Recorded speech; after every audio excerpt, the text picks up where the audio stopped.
নিত্য সমাস আগেই বলেছি, নিত্য সমাসে কোনো নির্দিষ্ট ব্যাসবাক্য নেই। দিন দিন প্রতিদিন, জনৈক একজন, জনৈক জন্মান্তর, অন্য জন্ম জন্মান্তর, গ্রামান্তর অন্য গ্রাম, গ্রামান্তর, দুর্ভিক্ষ বৃক্ষের অভাব, মিলের অভাব, গড়মিল। এখানে আরেকবার বলে দিই, এর আগে আমি 3টে ভিডিওতে এরকম সমাসের কথা আমি বলে দিয়েছি। সমাসের অর্থ বলেছি, ব্যুৎপত্তিগত অর্থ বলেছি, সমাস কী বলেছি, সমাসবদ্ধ পদ কী বলেছি, এবং সমাসের প্রকারগুলো বলে দিয়েছি, কিভাবে চিনবে বলে দিয়েছি।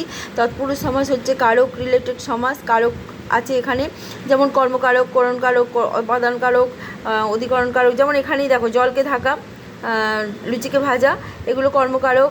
আচ্ছা, গঙ্গা স্নান, এটা হচ্ছে অধিকরণ তৎপুরুষ। বিলেত হইতে ফেরত, মৃত্যু হইতে ভয়, এটা দুটো হচ্ছে অপাদান তৎপুরুষ।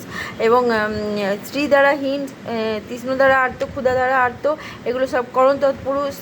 রাজার বাড়ি, হংসের রাজা, সম্বন্ধ তৎপুরুষ। উদ্ভিদ, এটা কর্তৃ তৎপুরুষ হয় না, তাই এটা উপবাদ তৎপুরুষ। ঠিক আছে, কারকের সঙ্গে রিলেট করবে।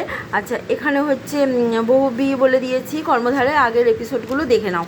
আচ্ছা, এরপরে আসছি তোমার যেটা হচ্ছে অব্যয়ভাব এবং বাক্যাশ্রয়ী। অব্যয়ভাব হচ্ছে অব্যয়ের সঙ্গে সমাস হয় উপকূল, কুলের সমীপে উপকূল, কণ্ঠের সমীপে উপকণ্ঠ, আকণ্ঠ, কণ্ঠ অবধি আকণ্ঠ, বনের সমীপে উপবন, বনের সদৃশ উপবন।